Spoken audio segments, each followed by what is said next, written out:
Betting app promotion కేసులో ED విచారణకు హాజరయ్యారు సినీ నటుడు దగ్గుబాటి రానా.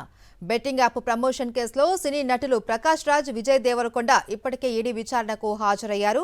ప్రకాష్ రాజ్ను 6 గంటలు, విజయ్ దేవరకొండను 4 గంటల పాటు విచారించింది ఈడీ.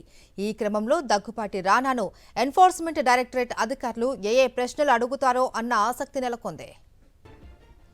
బెట్టింగ్ యాప్ ప్రమోషన్ కేసులో ఈడీ విచారణకు దగ్గుపాటి రానా హాజరయ్యారు. దీనికి సంబంధించి డీటెయిల్స్ మా ప్రతినిధి అమర్ అందిస్తారు. అమర్, మైసూరు కొద్దిసేపటి క్రితమే ఈడీ కార్యాలయానికి సినీ నటుడు, నిర్మాత అయినటువంటి దగ్గుబాటి రానా విచారణకు హాజరయ్యారు. బెట్టింగ్ యాప్ ప్రమోషన్ కేసులో ఇప్పటికే ప్రకాష్ రాజ్ తో పాటు విజయ్ దేవరకొండ ఇద్దరు విచారణ పూర్తయింది. తెలంగాణ పోలీసులు నమోదు చేసినటువంటి కేసు ఆధారంగా ఈడీ అధికారులు ఈసీఆర్ నమోదు చేశారు. అయితే జంగిల్ రన్నింగ్ అనే యాప్ ను ఈడీ ఏదైతే రానా ప్రమోషన్ చేశారో బ్యాంకు స్టేట్మెంట్స్, ఇటు ట్రాన్సాక్షన్ వివరాలతో ఇప్పటికే కొద్దిసేపటి క్రితమే రానా ఈడీ విచారణకు అయితే హాజరయ్యారు. ప్రస్తుతం విచారణ అయితే మొదలైందని చెప్పవచ్చు. ఈ బ్యాంక్ స్టేట్మెంట్స్ తో పాటు ట్రాన్సాక్షన్ సంబంధించిన వివరాలు, ఐటీకి సంబంధించిన అంత డాటాతో కూడా రానా ఈడీ ఎదుట ఉంచారు. దీంతో వాటన్నిటి కూడా ఈడీ అధికారులు ప్రస్తుతం పరిశీలిస్తున్నారు. జంగిల్ రమ్మీ యాప్ సంబంధించి ప్రమోషన్ చేయడంతో ఎన్ని డబ్బులు వచ్చాయి, ఎంత శాస్త్రీయంగా తీసుకున్నారన్న కోణంలో ఈడీ అధికారులు ప్రస్తుతం రానాను లోపల ప్రశ్నిస్తున్నారు. Jungle rummy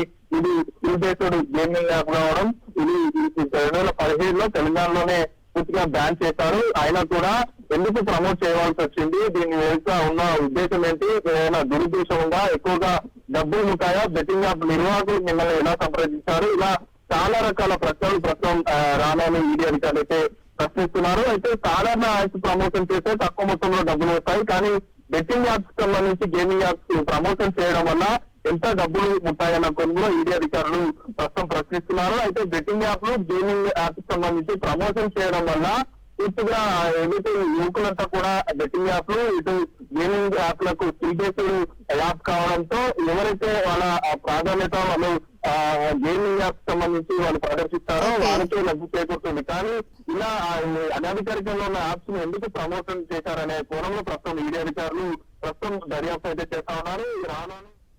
right.